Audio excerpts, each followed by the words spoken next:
Hello, everybody, and thank you for being here. I am Sophie Reynaud-Leroy, the director of the Institute for Globalization Studies, hosting this event today. Welcome to our regular participants and supporters of the Institute, as well as the new participants who are interested in today's event or may have heard of us and our series.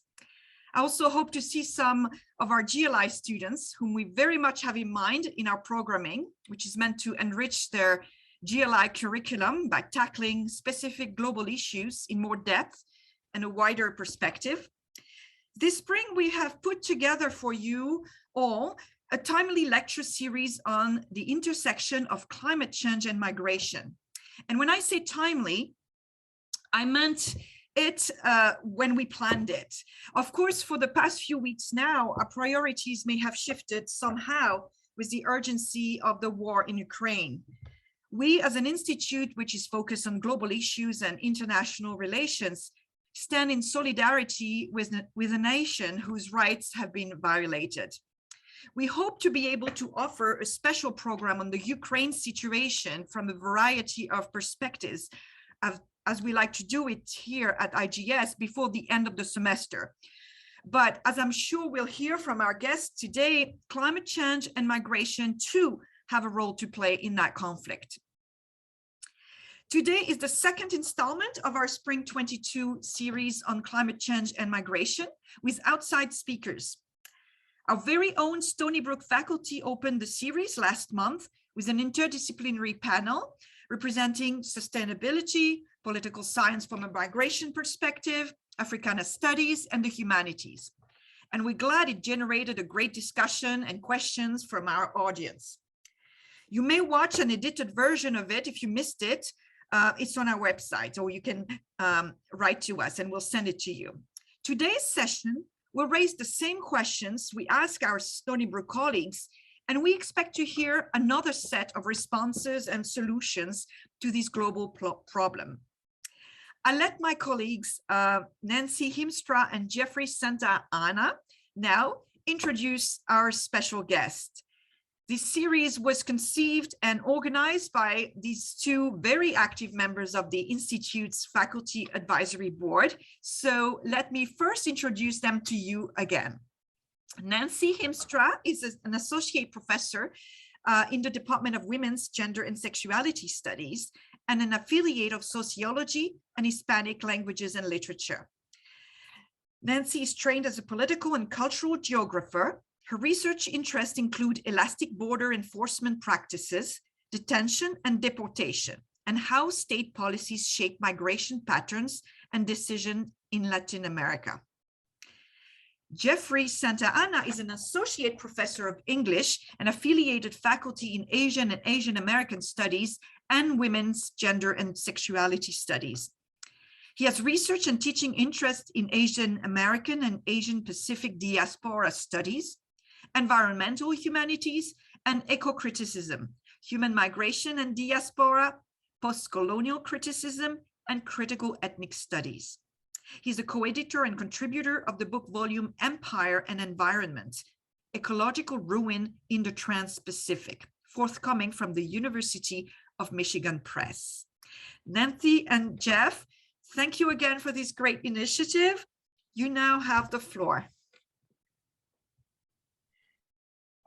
So I just want to say that Nancy and I we have a statement that we want to make. Nancy's going to read the first part of it. But before I begin, I just want to give thanks to you, Sophie, and Lance. Lance, you for operating this event and to make sure that we're not interrupted. And Sophie, thank you very much for that introduction. So I'm going to hand it over to Nancy right now, who will read the first part of our statement. Okay. Thank you. And I echo all of Jeff's thanks. And as Jeff said at the beginning of the last panel, I mean, this panel or this series of panels is really coming out of conversations that he and I have had over beginning a few years ago about, just the interest or really the realization of kind of the growing centrality of these questions of climate change, or the reality of climate change to processes of migration. So I'll dive in now to kind of how we're framing this. According to the New York Times in their recent article, The Great Climate Migration, and as all of us here know, the increasing frequency and intensity of storms, floods, droughts, and other extreme weather phenomena of anthropogenic climate change is causing a global crisis for farmers, agriculturalists, and the working poor who depend on the physical environment for their food and livelihood. The resulting changes and crises will almost certainly be the greatest wave, bring about the greatest wave of global migration, migrations that the world has ever seen. The number of people forced to move within their own countries by climate disasters rose to the highest in at least a decade in 2020, more than 3 times those displaced due to conflict and violence. A record 55 million people in total had been forced to move either domestically or globally at the end of 2020. Moreover, human migration and forced relocations in response to climate disasters have critically important implications for human health as new health challenges emerge and health systems are increasingly overstretched. And now I'll turn it over to Jeff. And to return again to, of course, the urgency that's all on our minds right now about Russia's invasion and war in Ukraine. It's important for us, to understand how this war is a war of fossil fuels, right? Which has everything to do with climate change and forced migration. So it's crucial for us to mention here Russia's invasion and war in Ukraine. In today's report on the climate crisis in The Guardian, Svetlana Krakovska, who is Ukraine's leading climate scientist, and who heads a delegation of Ukrainian scientists helping to finalize the latest Intergovernmental Panel on Climate Change report. She said the following: "I started to think about the parallels between climate change and this war, and it's clear that the roots of both these threats to humanity are found in fossil fuels. Burning oil, gas, and coal is causing warming and impacts we need to adapt to. And Russia sells these resources and uses the money to buy weapons. Other countries are dependent upon these fossil fuels. They don't make themselves free of them. This is a fossil fuel war. It's clear we cannot continue to live this way. It will destroy our civilization." This speaker series directly addresses the global crisis of climate change and the forced relocation and displacement of people. We have assembled an interdisciplinary panel of 4 renowned scholars and activists who will explore human migration and forced relocations in response to climate disasters and ecological plight. Each panelist will share their perspective on climate change migration and their approaches to better understanding it and actualizing equity and justice. After their presentations, we will ask them to address and offer some answers to some questions that will engage us in a conversation on the impacts of climate change on environmental disasters and forced migration and refugee flows. So our first panelist is Craig Santos Perez. Craig is an indigenous Chamorro from the Pacific island of Guam. He is a poet, scholar, editor, publisher, essayist, critic, artist, environmentalist, and political activist. Craig is a professor in the English department at the University of Hawaii, Manoa, where he teaches creative writing, eco-poetry, and Pacific literature. He is affiliate faculty with the Center for Pacific Island Studies and the Indigenous Politics Program. He served as chair of the Hawaiian, Asian, and Pacific Islander Board in the Office of General Education and as the director of the Creative Writing Program. He earned an MA and PhD in Comparative Ethnic Studies from the University of California, Berkeley. Craig is the author of 2 spoken word poetry albums, Undercurrent and Crosscurrent, and 5 books of poetry, including Habitat Threshold, which I'm teaching in a couple of weeks in one of my classes. I'm very, very thrilled to say that. And I'm happy to see some of my students are here, so I'm very happy to see you. Thank you for coming to the panel. Craig's work has been translated into Chinese, Japanese, and Spanish. His monograph, Navigating Chamorro Poetry, Indigeneity, Aesthetics, and Decolonization, was published by the Critical Issues of Indigenous Studies series at the University of Arizona Press. Mahafade, aloha.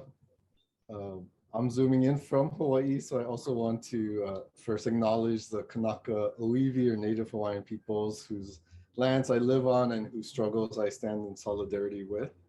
I also want to acknowledge Jeffrey and Nancy for organizing this panel, for this invitation, and of course to Sophie and the Institute for Globalization Studies for hosting this important conversation. As Jeff mentioned, I'm originally from the Western Pacific island of Guam, and I was born and raised there until I was 15 years old. And at that time, Guam went through a pretty severe recession alongside a really powerful hurricane and an 8.1 earthquake. And after that, my parents decided that my family would migrate to California, which is where I ended up finishing high school and going to college. Now, there are a lot of reasons for migration across the Pacific. The number one reason is employment, islanders moving for jobs. And I include military service in that category, since many Pacific Islanders joined the US military.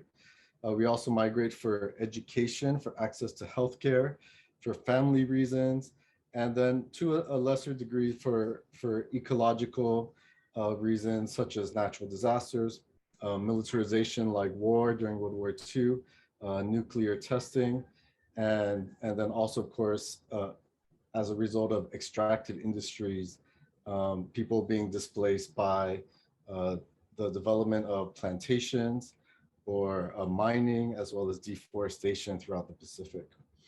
Now, climate change is, fewer people actually migrate for climate change reasons so far, even though as our hosts have mentioned, the impacts of climate change is being felt on all of our islands, making it more difficult to have a living in our islands, and especially vulnerable are our low-lying atolls. So one estimate puts it at about 2 million Pacific Islanders might be displaced by climate change this century. And arising from this discourse and this information, you've probably seen apocalyptic images of Pacific Islanders standing at the shores, staring off into the ocean, which we know are rising and threatening to inundate or quote unquote drown our islands. And so out of this kind of media coverage and fears brought about by climate change, we've seen, of course, the discourse of the climate refugee emerge in many conversations here in the Pacific. We've also seen climate migration lauded as an adaptation strategy to climate change. And then we've seen some policies coming out of the Pacific, what's called migration with dignity. I want to take a moment to talk about that a little bit. That was articulated by a former president of one of our islands, Kiribati, Anoti Tong, and his idea of migration with dignity is creating these migration plans for Pacific Islanders, especially the most vulnerable, to be able to migrate to larger nations such as Australia or New Zealand, and to be able to receive jobs, working in these places, housing, healthcare, access to education, and perhaps even land. And his idea is that we can, move Pacific Islanders, maybe 100 people per year to these places, establish communities, learn the language if necessary, and then have a kind of slow relocation from these islands. And so that's his idea of migration with dignity, as opposed to waiting for the catastrophe to come and islanders then becoming in this difficult refugee situation. Now, we've also seen some nations like New Zealand propose what they call experimental humanitarian visas, or kind of colloquially known as climate refugee visas, with a similar kind of scheme, in a sense, where they would start allowing climate change refugees from different parts of the Pacific to settle in New Zealand and have certain rights to work and for residence. Now, while all of these schemes sound like good ideas, surprisingly and not surprisingly, they have been rejected by many Pacific Islanders. Now, why would people reject these ideas? Well, first of all, partly because there were no legal rights for climate refugees within refugee conventions or other legal regimes. So people were worried that being called climate refugees might put them in this very precarious situation, as we've seen many refugees around the world put in. There are also, of course, people felt like there were negative stigmas associated with being a refugee. And so people are rejecting that label. Now, in terms of the migration with dignity schemes, people felt fearful about these and questioned them because they were worried about being exploited as these refugee labor forces. And this started to happen. There was an infamous comment by a politician in Australia who said that Pacific nations don't have to worry about climate change because they know how to pick fruit, and they could come to Australia and work in the agricultural fields or work in the factories, so they'll be fine. And so, people started to get suspicious of these labor schemes. Thirdly, they even rejected the New Zealand visa idea, partly because they felt like using migration as an adaptation strategy distracted these larger nations from the real solutions, such as reducing carbon emissions. So there are even some activists who are saying, we don't want your visas, we want you to reduce your carbon emissions right now. And so they felt like focusing on migration was a kind of distraction. And so what they wanted also was to advocate, instead of funding migration, to instead fund what they call in situ adaptation, which means they wanted New Zealand and other larger nations to give to the climate fund so that Pacific Islanders can have adaptation and resilience project within the island so that they can live in their homes in this changing climate. Now, of course, part of another maybe emotional or cultural reason for these rejections was that many Pacific Islanders don't want to leave their islands, even though the climate is changing. They feel a very deep connection to place, to the burial grounds on their islands, and of course, to their ancestral lands. So instead of advocating for rights to leave or rights to migrate, they're advocating for rights to stay on their islands. Now, of course, with all that said, across the Pacific, we're also realistic about the impacts of climate change, the existential threat that rising sea levels cause, the lessening of habitable spaces for people. But with that said, so many Pacific activists are more advocating for climate migration or refugeeism as a quote unquote last resort. And I think part of that also has to do with the really traumatizing aspects of climate change, where people are being told you have to leave their islands, you need to start planning to leave. That, of course, gives people a lot of anxiety and fear. And so, they kind of want to think about stopping climate change as opposed to right now creating these kinds of visas or other schemes. You might be familiar with the famous statement from Pacific climate warriors when they say, we are not drowning, we are fighting. And in the context of this conversation, I think we could also translate that to say, for them saying, we are not yet migrating, but we are staying and kind of fighting to be able to create a livable Pacific. With that said, I'm looking forward to the other presenters as well as to our conversation. Thank you. Thank you so much, Craig. Fantastic. I will now introduce Miss Aryaana Khan. Aryaana Khan was born and raised in Bangladesh and immigrated to New York when she was 10. Influenced by climate displacements she witnessed in Bangladesh and in New York City, she began doing advocacy work around climate change and justice when she was just 14. She has long done advocacy work with Action for the Climate Emergency, or ACE, as a youth advisory board member, reporter, and advocate. In 2018, she traveled to the Global Climate Action Summit in San Francisco to interview high-level attendees. She just attended the 2021 UN Climate Change Conference, or COP26, in Scotland in the fall. She is currently finishing up her Bachelor of Science in Biology with a minor in Sociology at the City College of New York. Ms. Khan has conducted independent research on climate gentrification in Puerto Rico, and she has done intersectional work with workers' justice, community displacement, Rohingya refugees in Bangladesh, and environmental health. Additionally, she is currently involved in teaching environmentalism through poetry with an organization called Urban World New York City. Welcome, Aryaana. Hi, everyone. It's so good to be here. That bio had a lot of words and I don't really know where to start. So I'm going to use pictures from slides as a little guide. I'm going to share my screen right now. Okay.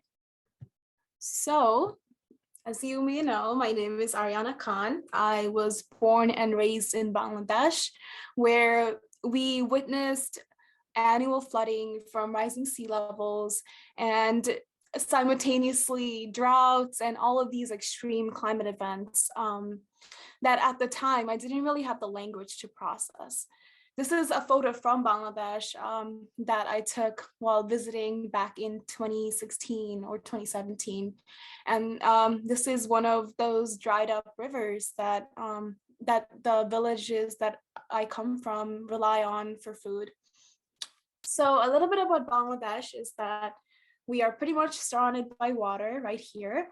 And because of that, 75% of the country is either at sea level or below sea level. In other words, we are extremely climate vulnerable. I grew up in the capital city of Dhaka, which meant that I was one of the luckier communities where my neighborhood didn't get wiped off the map because of those annual floods during the monsoon season. When I moved to New York City in 2010 with my family, I thought that, you know, we had left those extreme climate events behind, but Hurricane Sandy happened shortly after, which was definitely a wake-up call because this time I was missing school due to boarded up subways. And that kickstarted the work that I do in climate and environmental advocacy, because I was really just trying to make sense of my childhood experiences, both in Bangladesh and New York City. In 2016, I joined a nonprofit organization called Global Kids, and we actually worked on a bill to mandate climate education in New York City. It did not pass for years, till I left that organization and did a fellowship with this other organization called the Action for the Climate Emergency. With them, you know, through all these different organizations, I really received my first formal education in climate science and the science of climate change, or even the tools to have conversations about how all of us really are living through climate impacts. It was through all this work that I realized that my upbringing in Bangladesh and my family's immigration from Bangladesh was actually very much related to climate change, and that it was not normal just for me, but so many other people around the world. Recently, I attended COP26 with the Action for the Climate Emergency, and my most monumental experiences there were actually protesting outside of the conference with other young people from around the world. And we could talk more about that later in conversation. So my formal academic work, although I am getting a formal education in biology and environmental science, I really think about the human impacts of climate change, and I've done research on climate gentrification in Puerto Rico. I lived at a field site last January, and wrote a whole paper about the mechanisms of climate gentrification and the history of colonization in Puerto Rico, which resonated so much with the history of colonization in Bangladesh. Actually, I'm going to go back right here. So Bangladesh was obviously once a British colony, as were the rest of the Indian subcontinent. And one of the lasting climate impacts that occurred from colonization is that my family, my grandparents have lived through famines, and those famines were man-made. During one of the world wars, like Winston Churchill cut off food to the Bengal part of the colony, so like what is now Bangladesh, and millions of people starved because of that. And like that had lasting impacts on epigenetics, including my own body and my family's bodies, but also on the land itself. So going back to climate gentrification in Puerto Rico, I explored all of those different mechanisms, and it really resonated with my own history. And the pictures that you guys see here, it's one of the Puerto Rican natives taking me to one of the last remaining almond trees in San Juan, because a lot of gentrification and real estate development is happening there. So all of the native trees were being cut down. And he showed me how to crack open the almonds with my hands. I had never done that, so that was an incredible experience. And we just talked about, how things are changing as a result of these like extreme climate events and, opportunistic moments from different policies coming in and taking away the land from the native residents. So I guess I said a lot of different things there. And one thing that I've learned from my work and like from my own childhood experiences is that a lot of this is bad news. It's bad news because everything when it comes to climate change is extremely interconnected and overwhelming.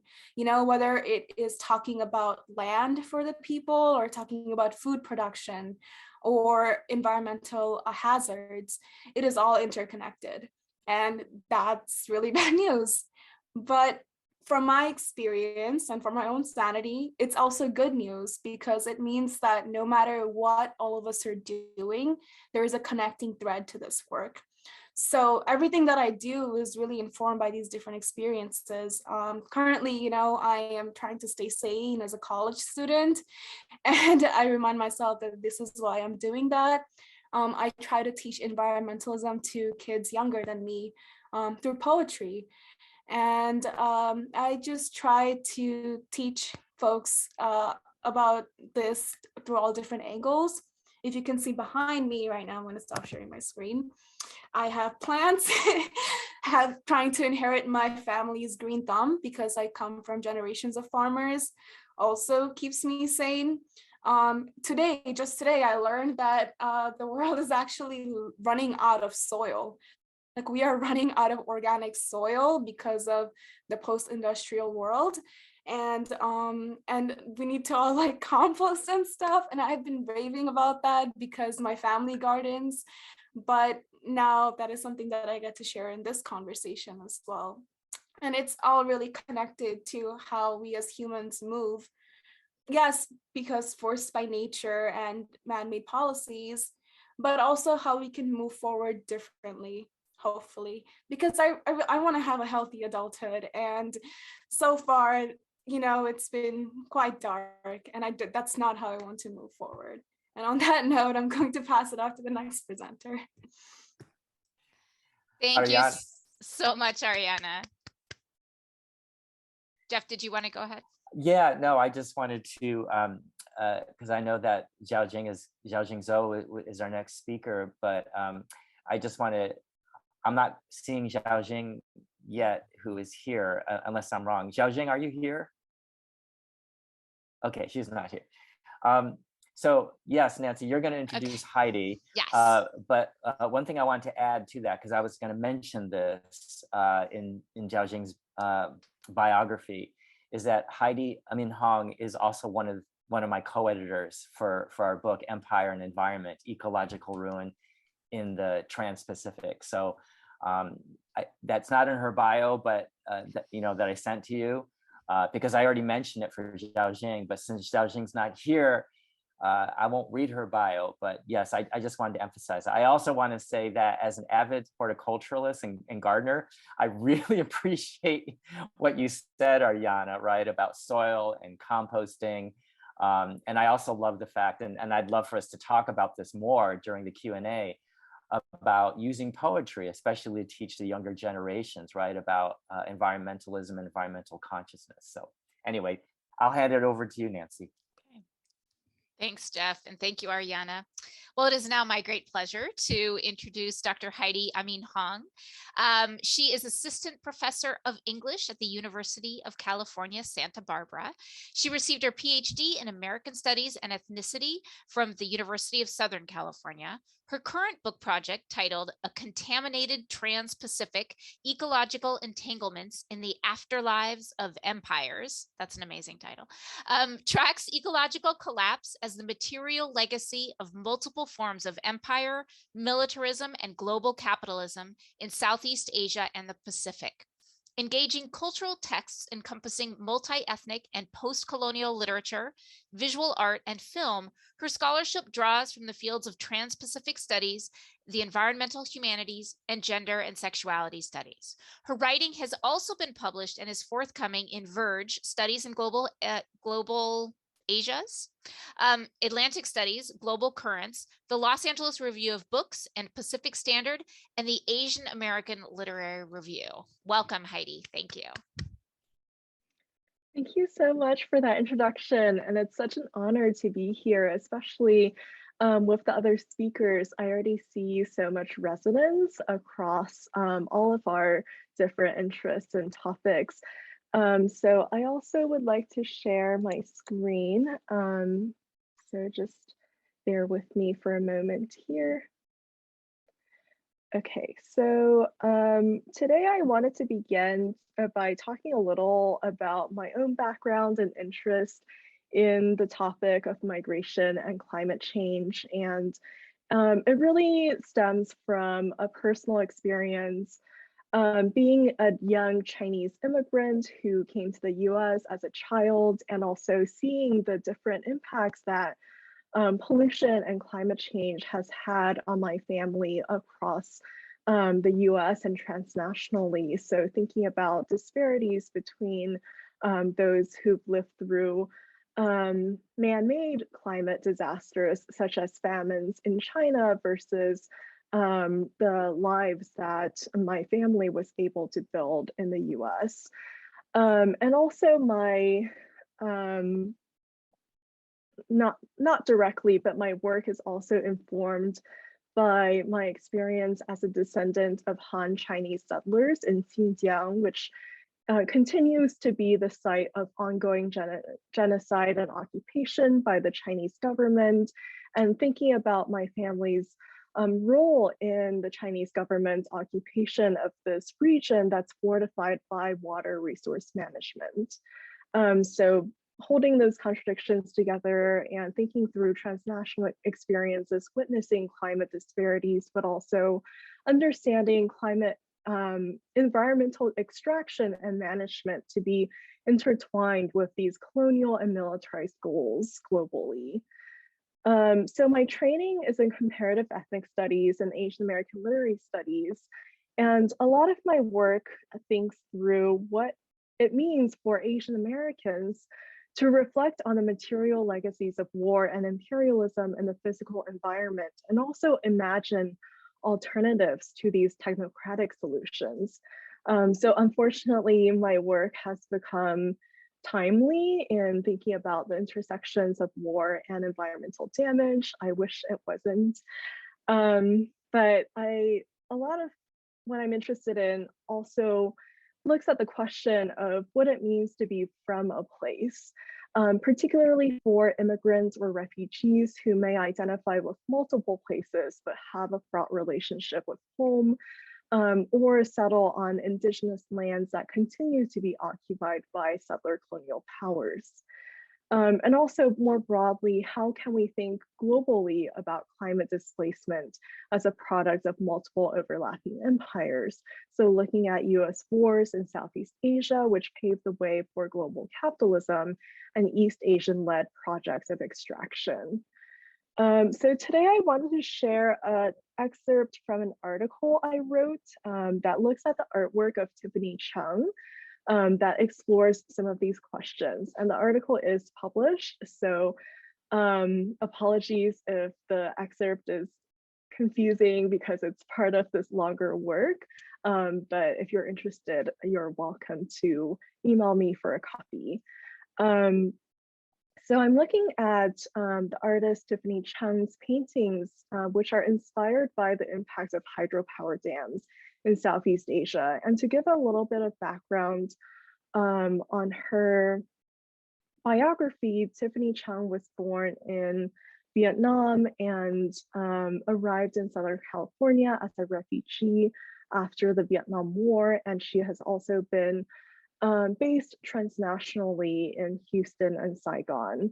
So in reading her artwork, I argue that these environmental impacts, such as rising sea levels in Vietnam and the Pacific, are not politically neutral, but the products of enduring legacies of war and empire in these places.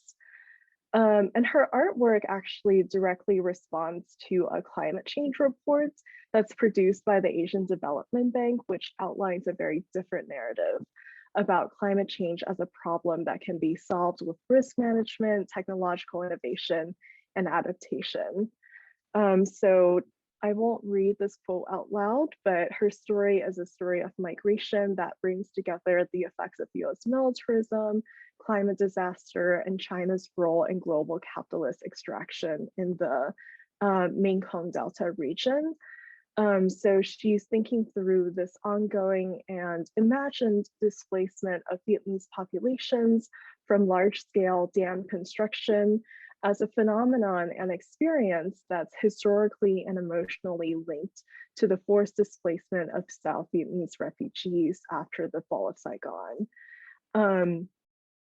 And in contrast to her artwork, I wanted to show a couple of images from the Asian Development Bank report that she responds to. So this is the cover of that particular report, which analyzes climate change threats in Ho Chi Minh City, also known as Saigon, in the year 2050. So looking at zones that are particularly vulnerable to flooding. And this, I was interested in how these figures of Asian women were being deployed in these reports as this state of vulnerability. This female figure becomes synonymous with a precarious built environment that's at risk from pollution and flooding. But also the viewer is invited to identify with the women centered in the frame, who comes to represent a collective experience of a modernized future Asia, where the consequences of development and urbanization are constantly deferred. So I argue that these images of Asian femininity frame ADB's agenda to shape an aspirational Southeast Asia that is vulnerable to climate change and requires external intervention and state protection.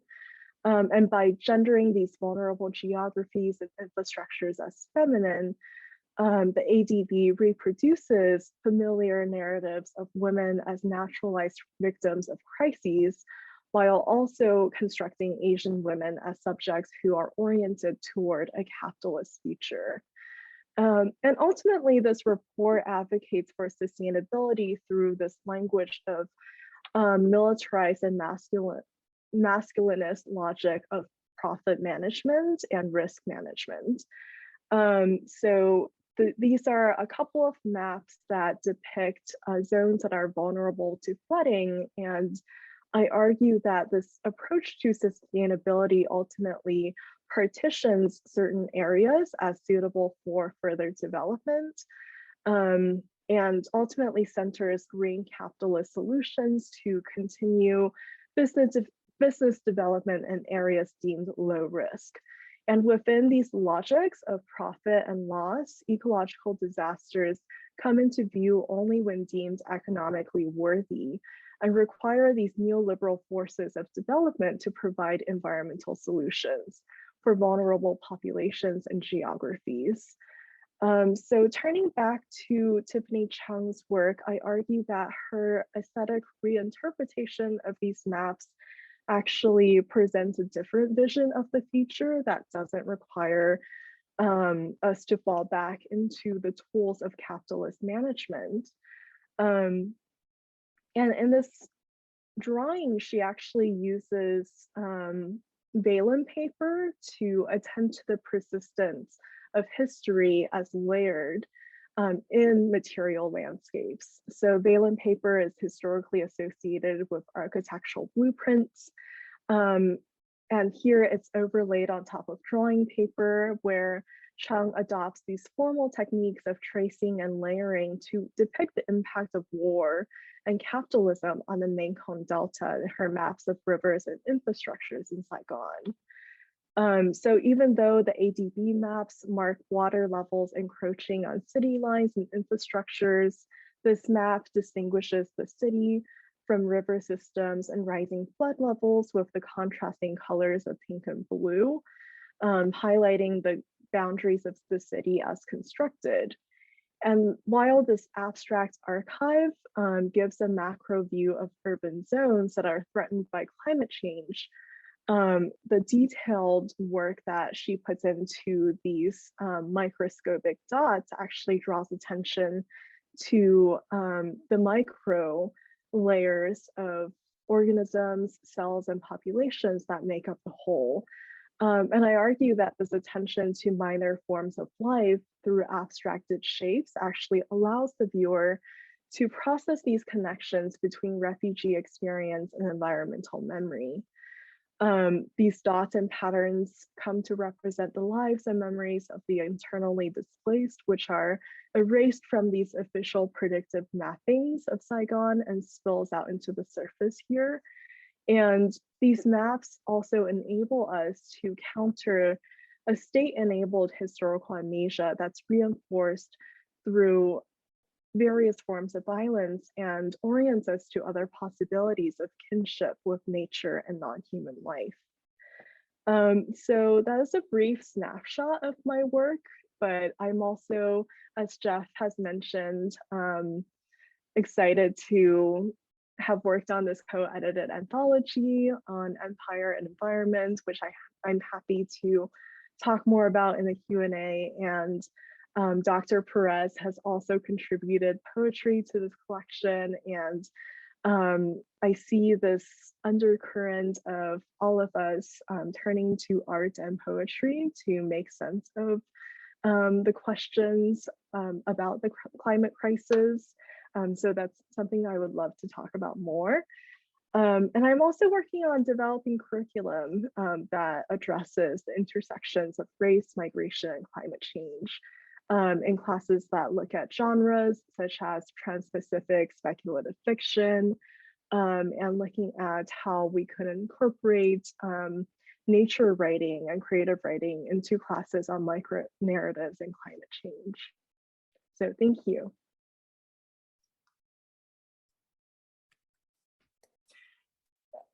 Heidi, thank you so much. Nancy, Sophie, and Lance, I did receive a reply from Xiaojing.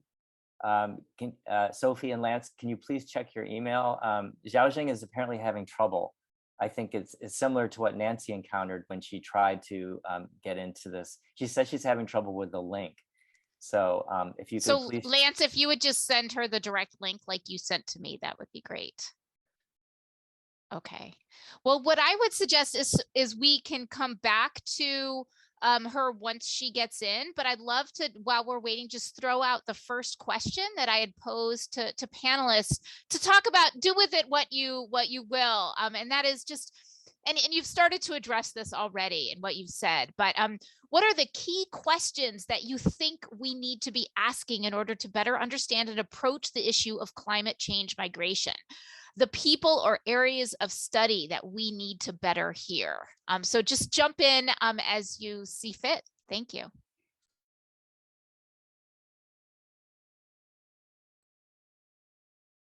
I went first. I'm happy to go first again. Definitely for me, I think the most important thing is consultation with Pacific Islanders. There's been a lot of policy proposals and other ideas coming out either from the media or from even scientists and anthropologists who have all these ideas on how to save the Pacific and Pacific nations without actually talking to any Pacific Islanders. And so, you know, that kind of deep consultation, I think, is so important. And in terms of like forming policy and thinking about what islanders want, if they want to migrate, how they want to migrate, or if they don't, what do they need in their home islands in order to adapt and be resilient with all the climate change impacts that they're facing. So that would be the number one thing I would say. I know. I love the expert edition of opinions, Craig. Heidi or Aryaana, anything you'd like to jump in on there? Sure. Hi. Heidi, you can go. Yeah. No, go ahead, Aryaana. Yeah. I think one thing that I've learned through like especially grassroots organizing is that we definitely have a hierarchy in what we value, and a big part of that is because of, you know, us living through the system of capitalism and having living through the histories that we have, where we value things that are happening in mass numbers. So like a policy is only valuable if it is a federal policy, or an action is only valuable if it is reaching as many people as possible. And when it comes to tackling like all of these different threads of the climate crisis, I think that's something that we need to leave behind. I do policy work and I do work at the intersections of environmental science and all of these other things. But at the end of the day, I do think like I think a lot about what I can do in this moment where I am living and in my community. And that unfortunately is not the place where I was born and raised. Like I am in a foreign land and I have to get to know this place and I have to do what I can in my time here. Instead of like trying to create a mass policy that affects the US and my home 8,000 miles away. Yeah, that's just my 2 cents. Yeah, I can add on a little bit to that. And I think that it also bleeds into the question about collaboration. But the question of how we can collaborate to think about global questions and planetary questions on a historically and locally situated level. And I think that it's impossible for one person or even one academic field to do all of that. Which makes collaboration so essential. And also, I think as a person who's attached to the humanities and really believes in the imagination and storytelling, I would love to see how we can translate scientific language into stories that are more accessible and immediate and convey this urgency of climate change on multiple levels and multiple scales.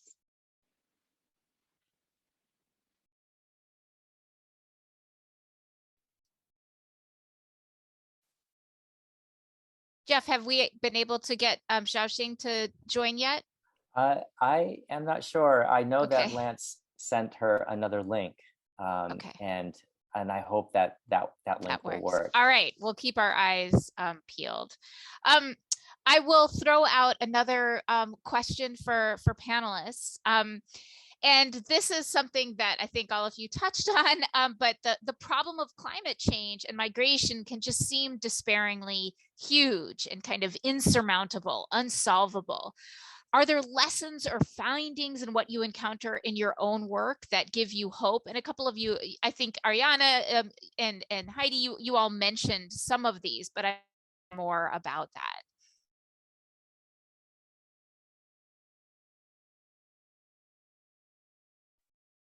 I can go again. So I should say my daughter's homesick today, so that's why she's Zoom bombing us. But related to the question, actually, I'm been really inspired by the youth activism in the Pacific, and they have really stepped up in a really inspirational and powerful way. And I think have not been afraid to speak truth to power, whether it's at COP26 or even to our own politicians. And of course, children as tantrumy as they can be sometimes when they're 4 years old, they also of course represent our hopeful future. And so to me, that's what has really been giving me hope, so much of the youth climate activism across the world, but especially here in the Pacific. Press mute.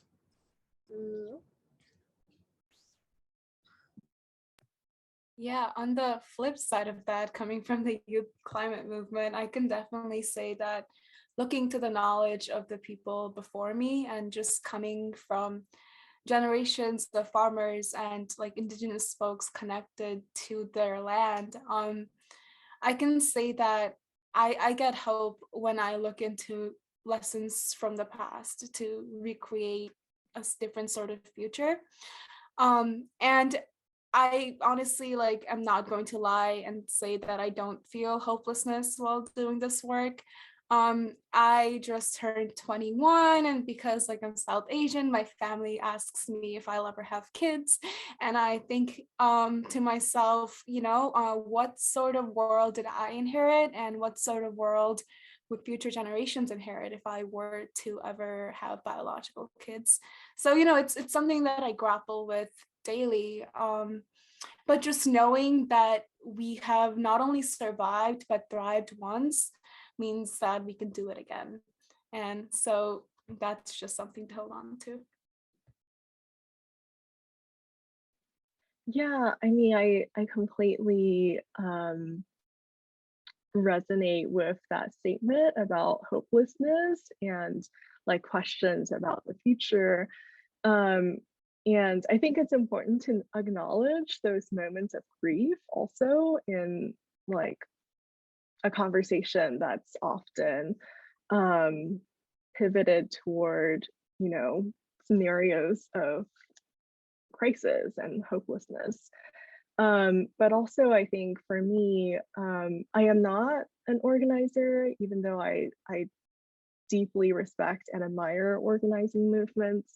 But on a day-to-day level, I think what really inspires me is teaching and talking to a new generation of students who are more attuned to the climate crisis than I ever was when I was in college, and also cultivating those creative practices in students to imagine different alternatives to, as Aryaana said, like look into the past and stories from people who came before us, and thinking about how we can live differently. So also perhaps cultivating embodied practices of noticing the environment around us, place-based work that is attuned to indigenous and racialized histories that are still like very much in tune with the body and its relationship to other forms of life and beings.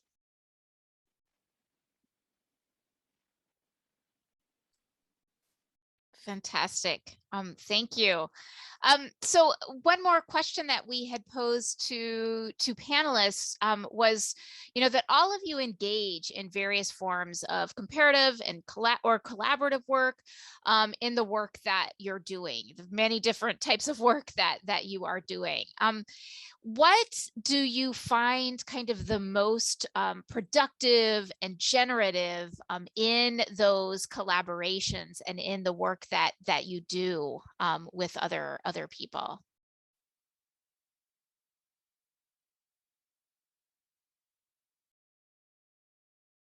I can break the trend of Greg going first. I feel like everything that I do has a different language. So like, the work that I do in environmental science versus like the research in sociology, they're completely different languages. Versus poetry is me creating my own language to make sense of things. But there is no language that is better than the other.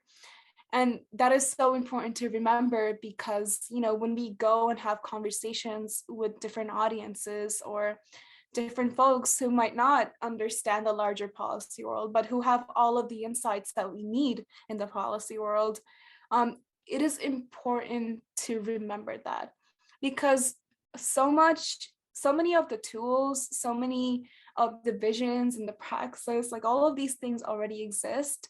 And I wonder how much of that we lose in translation, and how much of that we wouldn't lose in translation if we were to come out of that like subconscious mindset that something is better than the other. And that there is no other. We are all just trying to make sure that the earth survives and like we all thrive collectively, right? So, and that translates not just in connection to other humans, but it translates to the larger ecosystems and in the natural world around us. And then, you know, a lot of this feels intuitive, but it also feels good to articulate it when we are in connection to each other.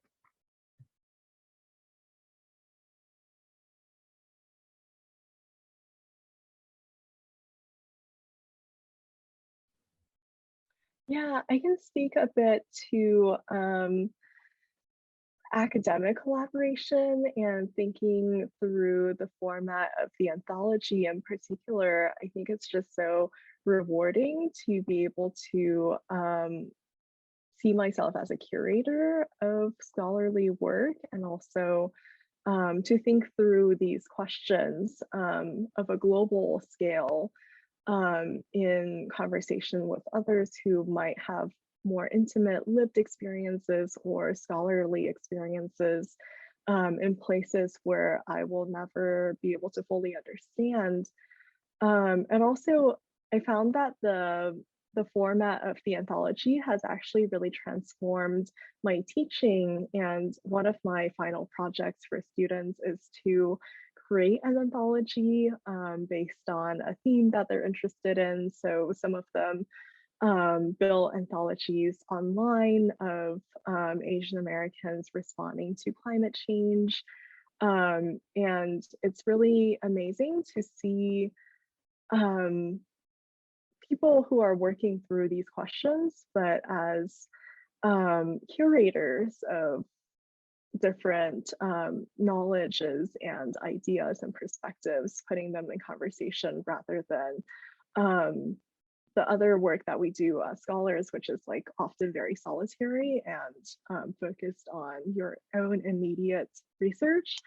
So for me, collaboration is something that has brought a lot of energy into my work, but also translates well into looking at the humanities being in conversation with environmental studies, which is often a much more collaborative field.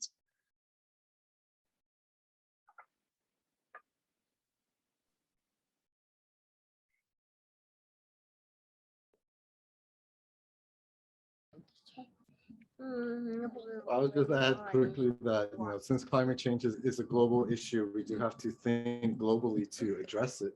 And that means, you know, making connections between the local and the global, between, you know, different nations and peoples, and to really develop a eco-consciousness where we could see the interconnectedness of all things and all peoples and beings. And so, you know, that means we need to be interdisciplinary and intergenerational and think across time and space so that we can better be in solidarity with each other and address this really huge issue. Thank you so much, Craig. Excellent news. Xiaojing Zhou is here.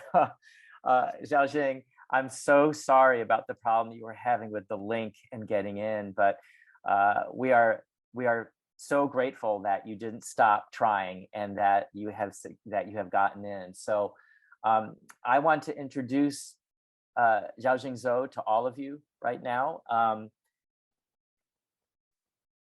Zhou Xiaojing is professor of English at University of the Pacific.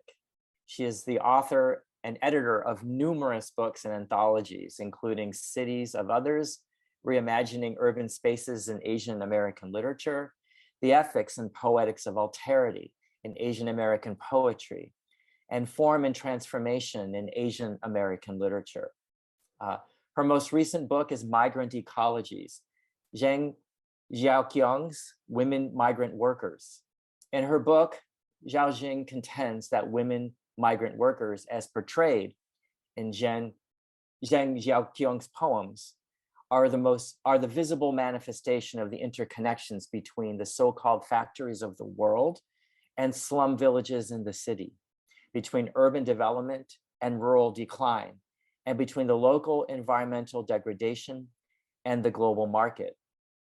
Xiaojing is also a co-editor with me and Heidi Amin-Hong and Rina Garcia-Chua for our book volume, Empire and Environment, Ecological Ruin in the Trans-Pacific. Xiaojing's current book in progress is Counter-Memory of the Frontier, Settler Colonialism and Japanese American Incarceration Camps. In this book, she focuses on writings by Japanese Americans about their mass incarceration during World War II. Xiaojing explores these writings as counter-narratives of the frontier myth that was reinvented by the War Relocation Authority in the 10 incarceration camps, several of which were located on Native American reservations and the federal reclamation land. Xiaojing, we warmly welcome you to this panel.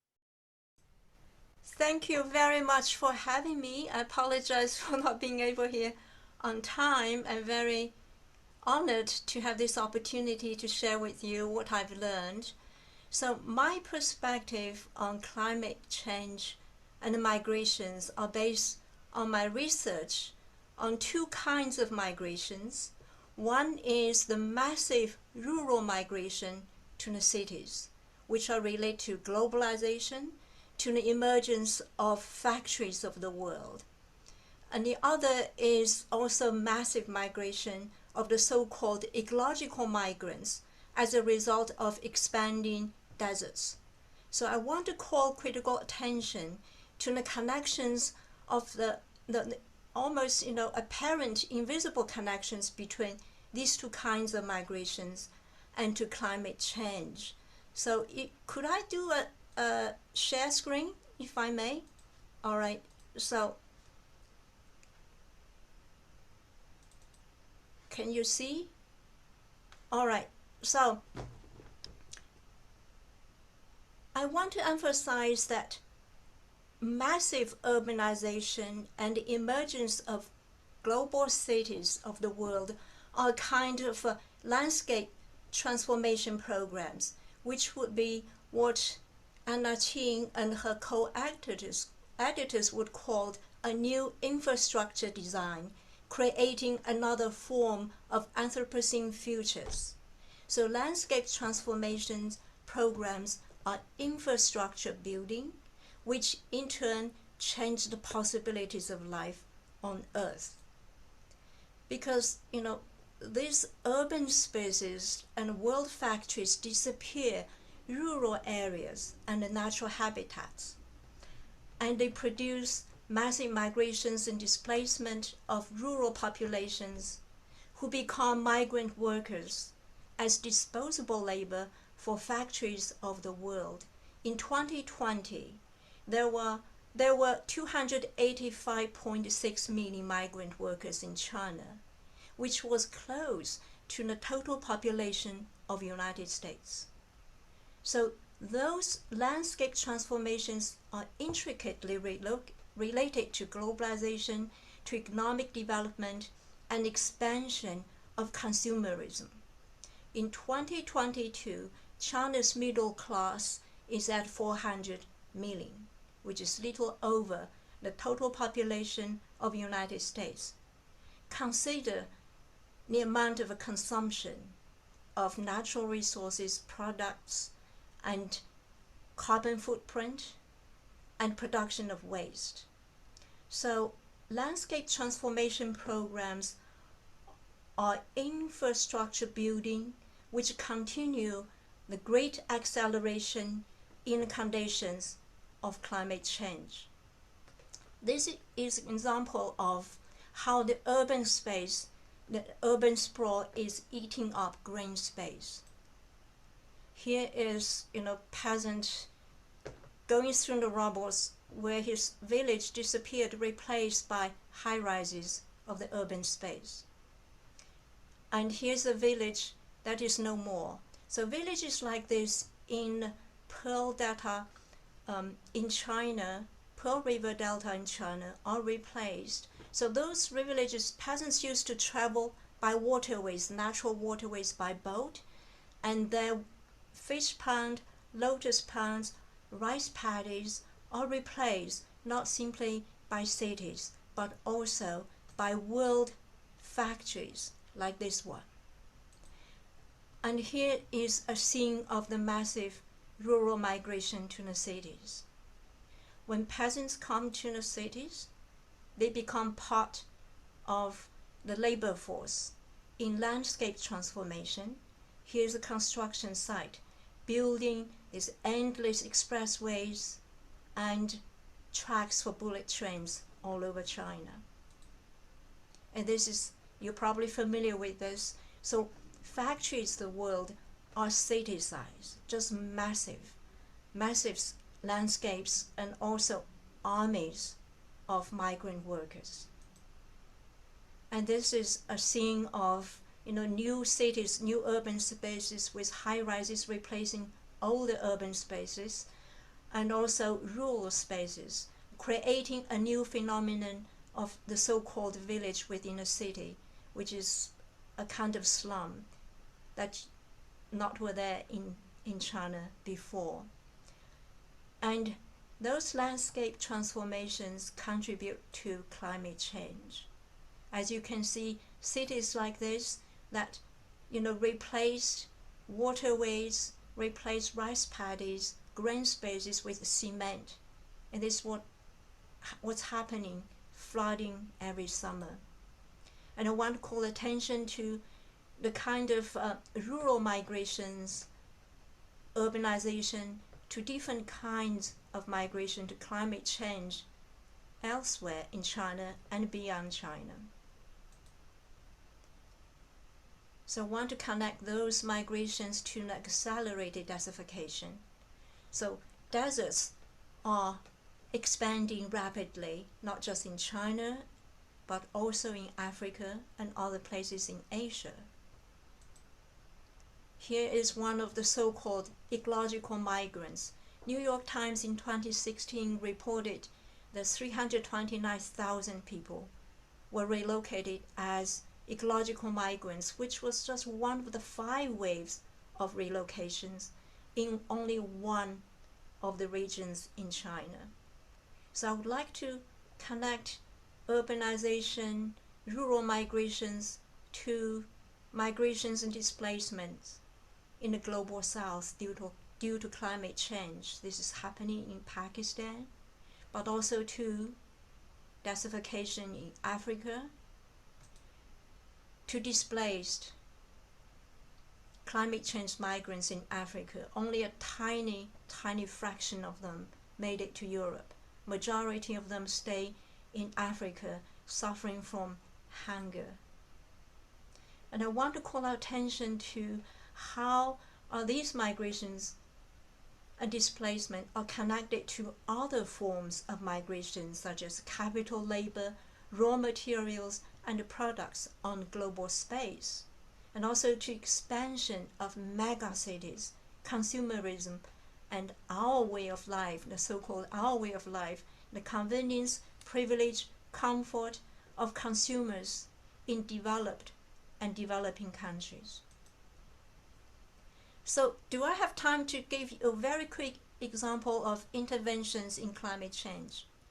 Yes. So, yes, because one of the problems I see is this apocalyptic narrative about the Anthropocene, which has the absence of agency and responsibilities for intervention. So I want to call our attention to possibilities of intervention by local grassroots communities. So this is seen of, the so-called ecological migrants. They refuse to be ecological migrants. Parents who have been living with the expansion deserts for generations. They work together to, work together on desertification control. They use straws to build checkers to hold the sand down, and they planted shrubs and trees. So these pictures show landscape transformation of different kind, which is intervention by peasants. These are would-be ecological migrants greening the deserts. Here is a local leader who is a Mongolian minority. Her village is almost completely buried by sand. So she was a leader in leading the communities in desertification control and transformed the landscape and made agriculture possible again.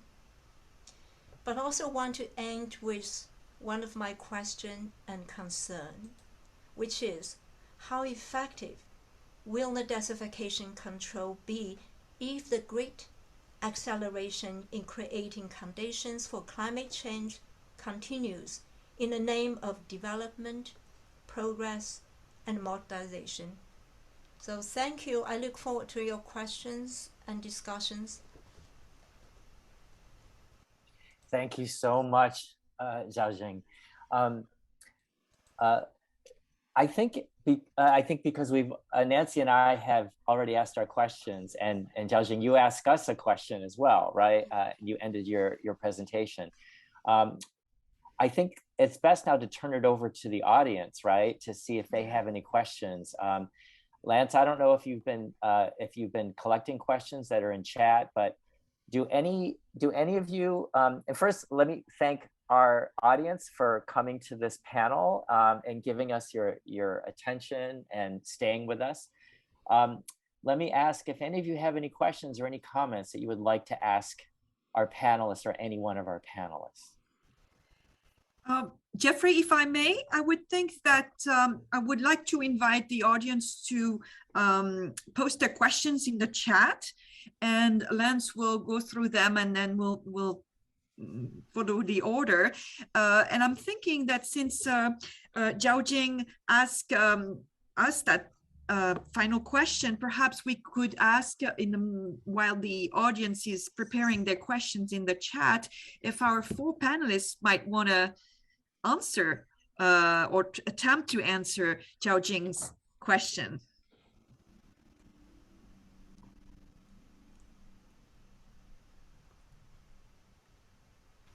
Could I say something to maybe generate the responses?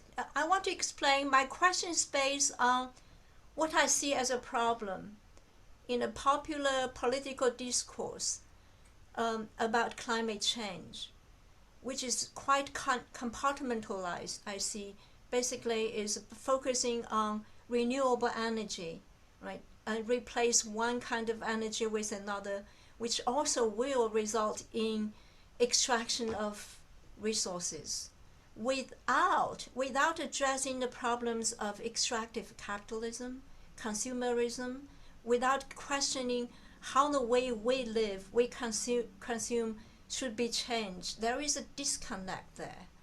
And at the same time, the discourse is about climate change, and anthropocene seems to be, it's inevitable without agency of intervention. So quite passive reaction without activism. And we also need to recognize the possibilities of activism, but intricate connections to climate change. That's why my question, I want to hear more from you. Thank you. Yeah, thank you so much for articulating that, because I've been trying to fight this linear logic from penetrating whatever that I'm doing. And it's especially hard in academia because I get so nitty gritty in the language that I forget why I'm doing what I'm doing. Especially while advocating for a transition to a more green economy. What I've realized is that I don't have time to fight for that community garden in my neighborhood that I've been like working towards, and how that would more immediately affect the people that I am sharing space with, because I live in a food desert, than per se like a federal transition to this green energy. Not saying that that's not important, you know, but there's no one way to cut our carbon footprint, and there's just no one way to kind of transition globally. And that's going to require unique and local solutions that affect every area of our life. So like living in New York City, I bike everywhere, mostly because I'm a broke college student, but also because, you know, it's healthy for me and the planet. I want to have space to grow my own food. I hear stories of my parents growing up in the villages of Bangladesh, swinging from one tree to another. And that just seems so foreign to me, even though I had seen those villages and I watched the urbanization of even the capital city of Bangladesh and later on New York City. So yes, we can apply linear logic to transition the world. All of us bring so many lived experiences and so many insights on these different areas to the table that then we can transform into policy, and that we can understand the science and then transform into policy. So that's my addition to what you said. Yeah, thank you for that question, Xiaojing. I think for me, there's this tension between promoting a transformation of our lifestyles and also knowing that change comes from like, what can we do as individuals that's going to transform the whole system that relies on fossil fuels. So thinking about corporations and the military, that's really contributed to the state of our world today, but also not completely being dismissive of those lifestyle changes, which is really a paradigm shift of what is required on a massive scale to be sustainable as a collective global community. So I think balancing that is really hard because it's easy to be dismissive of movements like the zero waste campaigns that are more focused on individual responsibility and reducing plastic, but also that aspect of personal connection to like our consumer habits is important in thinking about how we might tackle this problem as a whole. So yeah, I don't have a good answer to that, but I think it's an important question.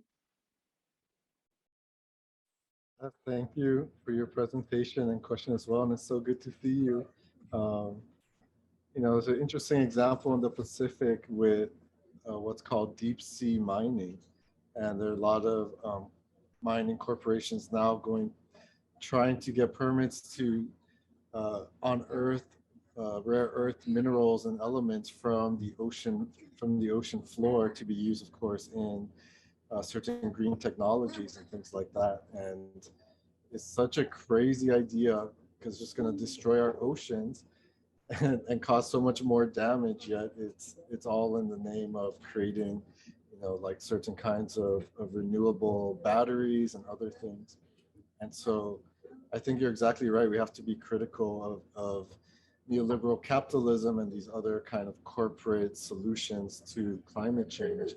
And I really liked in your presentation how you also talked about kind of the grassroots activism and the refusal of many of these systems. And in my presentation, I also talked about a lot of those similar kinds of refusals coming out of the Pacific, not wanting to be incorporated into these migrant labor streams in places like Australia and New Zealand, just so that you know, people who migrate just end up working in factories or in agriculture, and instead wanting help to you know, to help their environments and their homes that they live in. And I love that image that you put of the planting of the grass and how it's growing. I think that was so inspiring. So thank you for sharing that.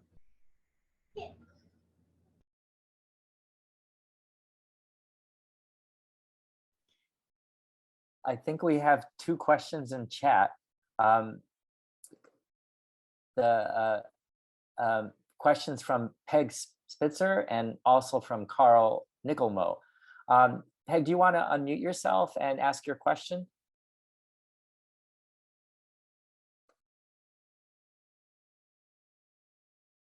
Should we just read her question? Oh, there. At first, Oh, okay. At first Okay, it said I was not allowed to be unmuted, but now I'm unmuted. Yay. So I just really was interested in all of the contributions. Thank you so much for the work that you guys are doing. It's amazing, really.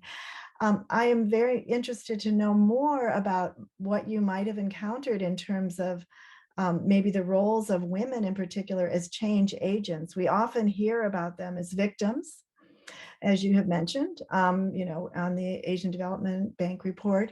I was really struck by Bao Sulan's, the picture that you showed of Bao Sulan and the work that she's doing. And so I'd just like to know more about what your thoughts are on from all the panelists on that. Thank you. Thank you for your question. I could start. Bao Sulan is representative of many grassroots people who are living with the expansion of the deserts. So there is a paradigm shift. I like Heidi's word about that. That is, I've seen that, you know, there is a change in, there is the emergence of what might be called ecological subjects. So people who used to graze on, they changed their fundamental way of agriculture, and you know the way they do agriculture was turning the land into dust, and also overgrazing their cattle. So there is a fundamental change of their understanding of the relationship to the land. They realize they need to be guardians. So there is a new term even called guardians of the planet Earth. It's different kind of global subjects, not as consumers, but as guardians of the planet Earth. There are so many people live like that. And Bao Sulan was married into, she was riding on a camel. That's how they travel in the sand. In the husband village, she said, so many houses are buried in the sand. Villagers moved away. Only few are left. And she began to think about change.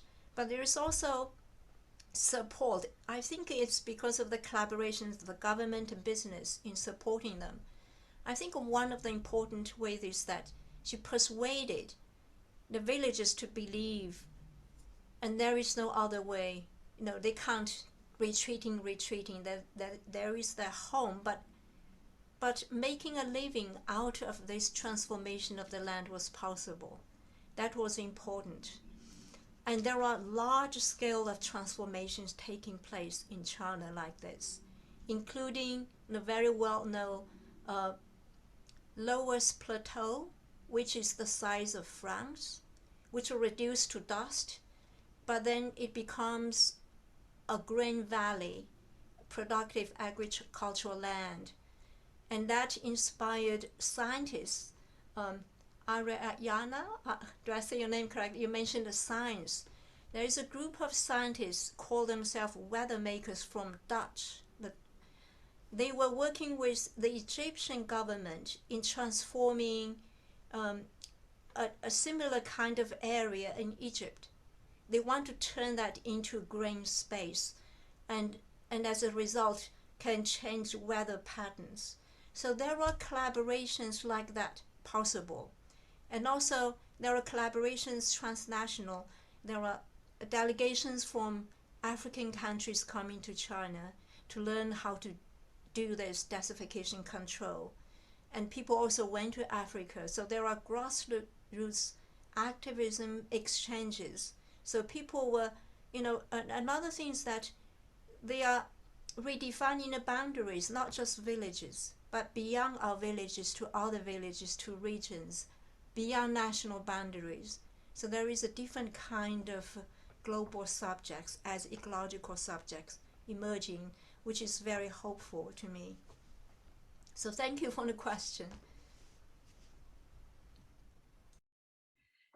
I would like to interject just for a second to tell our audience that we are very eager to cover the next two questions. So if okay with most of you, we will do so. And whoever has to go, I think Nancy needs to go, can go. And the few of us who want to stay to cover the next two questions can stay. Before I go, I want to say thank you so much to all of the participants. This has just been absolutely fantastic. I apologize. I must go pick up a child who is waiting to be picked up at an activity. So thanks to all of you. And I look forward to checking out the recording to see the rest of the discussion. Thank you. Bye-bye. We do have a question from Carl. Carl, if you're still here, do you want to unmute yourself and ask your question? Yeah, I would like to hear more about the role of art and literature. I think a through line through these presentations, it's just been fantastic, is poetry has been painting and that sort of work to not only talk about climate change, but then also to talk about how neoliberal and capitalist ways of talking about climate change are not necessarily productive, are ways that kind of re-entrench the systems that, brought out climate change in the way that or brought about accelerated climate change. So I'm just curious about how the intricacies of climate change can be taught in a global way through art. I want to hear more about that.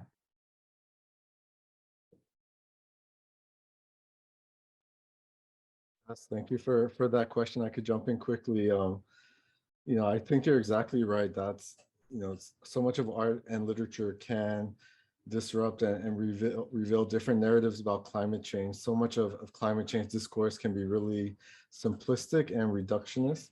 And I feel like art and literature and the humanities in general can really give us a more complex understanding of how climate change is impacting people differently throughout the world.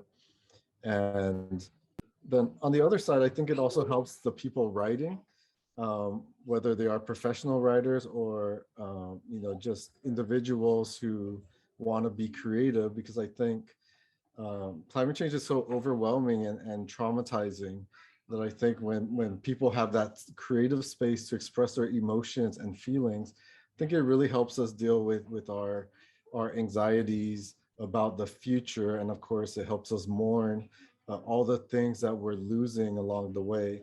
And at least in my own experience, it's helped me heal a lot too. And so I think it kind of cuts both ways. And, of course, I think all social justice movements need to be creative as possible. And so I love that the climate justice movement is a really creative movement as well. I'm actually going to tackle this question along with the last one in regards to like the role of women in the climate movement. I have a lot of grievances with the binaries that we've like placed in our normal functioning of the modern world. And, this isn't just like coming from like this like Gen Z culture of like, hey, let's affirm like different gender identities and whatnot. It's really rooted in lessons from my ancestral history and how much we have honored different percentages of masculinity and femininity and the role of all of that to create not just identities for ourselves, but like a collective identity that integrated with the land and whatnot. And like, what I mean by that is that all of us have a role when it comes to stewarding the earth. And, that transcends our genders and it transcends, all of these different identifiers. And honestly, like the only place that I have felt sane expressing that is through poetry.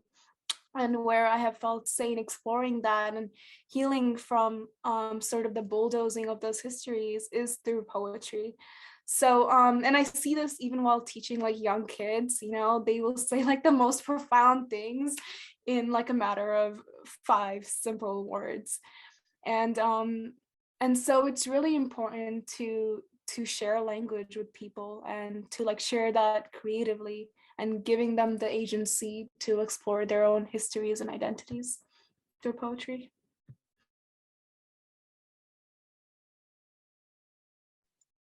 Yeah, I also thought that I would tackle all these questions together because of limited time.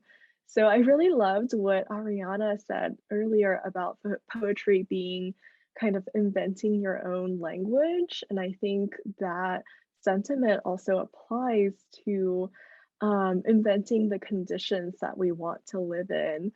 And also poetry being simultaneously healing as a creative force, but also art and poetry being unsettling as well.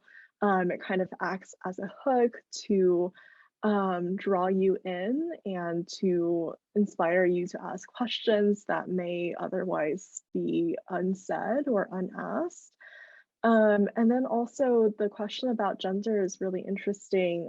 I'm really interested in how narratives how narratives are feminized in the discourses of climate change and development. And I also know that a lot of the leaders of the climate change movement are youth and women who are really invested in cultivating the next generation. So I guess a concrete solution to this question about population is like studies have shown that educating women is the easiest solution to giving people the agency to make these reproductive decisions about the body and about family planning. But also I think this question about population is often asked in a way that overlooks the global structures that are contributing to climate change, that really ignore the question of which populations are valued and which lives are valued on a global scale and which lives are not. So I think any discussion about population would also have to think about like who is the most affected by climate change and who bears the burden of consumption coming from a particular entity or a particular group of people.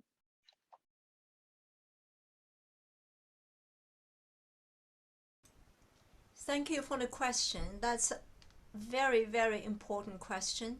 And I would say art and literature can be a form of activism. It has tremendous agency in producing counter narratives, you know, to all those problems, and making visible what is made invisible. And there are literatures. So as people who are in the humanities, I see my role of doing that is also introducing literature like that through our critical work and also through translations. So I'm translating, I see in China, I realize the consciousness, you know, there is the emergence of environmental literature, but there is a disconnect between everyday life, still this chase of so-called American dream, middle class, bigger cars, bigger houses, and then writing poems about beautiful nature. This is very sentimental.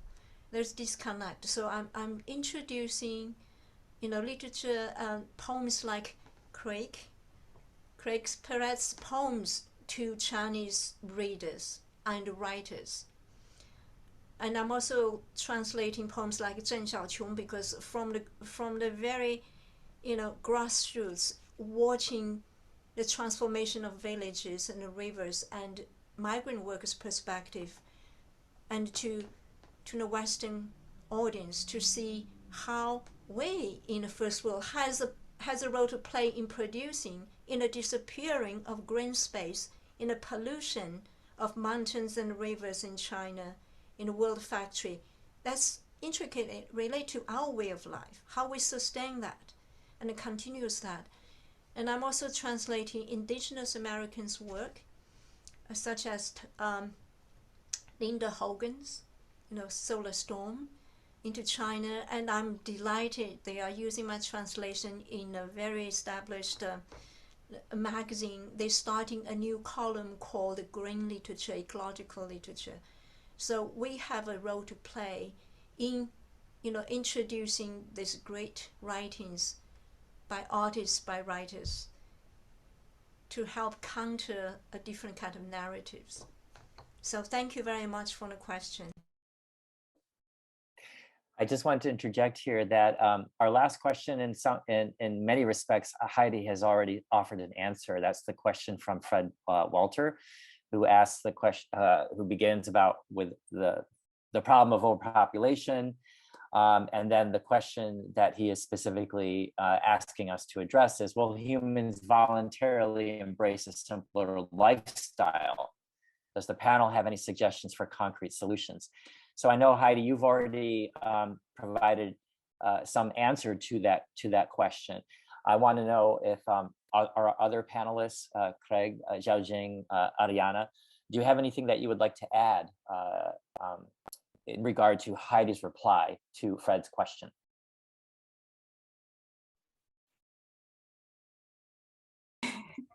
Wow. Okay. Yeah, I guess I come from like the country with the world's 8th largest population, and I have grown up in densely populated cities my whole life, from Dhaka to New York. So this is something that I think about a lot.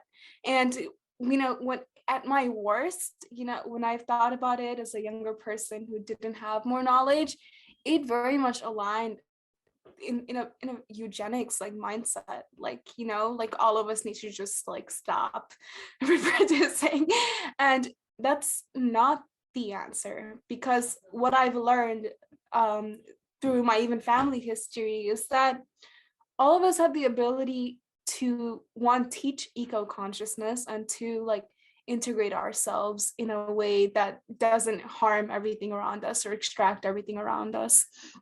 And if I could have been raised that way, even while living in cities, I don't see why future generations can't be raised in the same way, and that we do need future generations to continue that work. So I don't think overpopulation is the problem. I mean, biologically speaking, I learned about like Hardy-Weinberg equilibrium, where every ecosystem has like a certain number of resources, and like the population can get only so large before it destabilizes. We're not necessarily there yet. The earth has abundance. We can grow our own food. We have everything that we need to be able to thrive. We just have to do so in a conscious way, and in a way that isn't extractively capitalist. And I don't have the large policy answers for how to move forward in that way. But I do know that eugenics is not the answer, and overpopulation is not necessarily the problem. It's how we are living. Yes, I would agree with both those responses.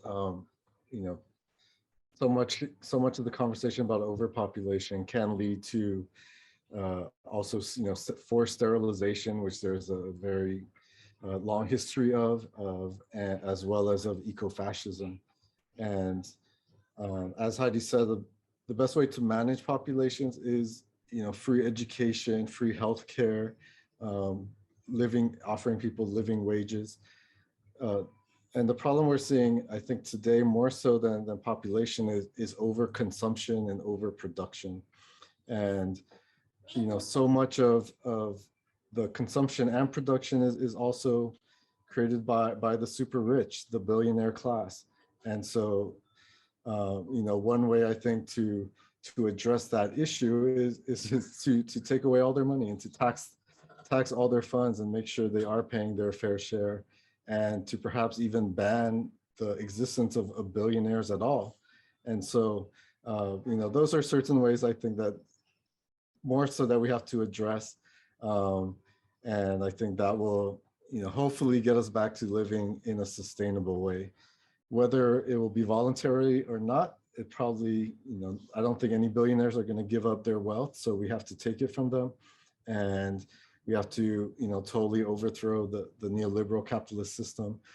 And, then people are just going to be forced to live more simply, as many people already are across the world. But, they're not the problem. It's the people who are, and the corporations that are emitting all these fossil fuels and maintaining the current economic system. So I would add, I agree. I don't think overpopulation is really the problem. I heard at one of the conferences that the richest people in the United States can feed the total population in the world indefinitely. So, but when it comes to countries, we know population control in China. I heard that, is it in one day, or let's say maybe just 1 week, the number of children born in China is the total population of Canada. Can you imagine the practical problems? And China decades ago had 17% of the arable land in the world and has 1/4 of the population. How do you feed, house, educate? So birth control also created problems. Now China has aging population, large aging population. The newborn, how is going to carry the burden of aging population? So now it's encouraging people to have 2 or 3 children in the family. So whereas the other question, will people, voluntarily embrace a simple lifestyle? I don't think so. And I agree with Aryaana. You have to have some kind of consciousness, change of consciousness to understand the crisis, the impact of particular lifestyle on the crisis, on the existence of the planet Earth. People have to see that connection in order to have some change. But individual choice is not enough on the scale of things. There has to be government policy support. There has to be structures built to support, reward that kind of lifestyle. But I do see it is very important. We can't give up. There is the agency of narratives, telling stories, to show the connections and to show possibilities of intervention. So thank you.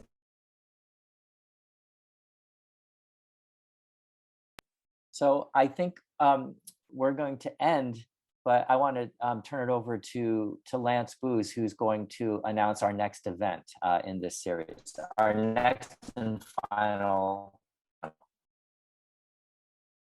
Our third event this semester is Policy Applications of Climate Migration. That will be on Wednesday, April 6th at 3 p.m. Eastern Time via Zoom, presented by Alexander de Cherubinin, Associate Director of the Science Applications and Science Research Center at the Columbia Climate School. I've put the registration link in the chat, and we will of course circulate this via email as well very soon.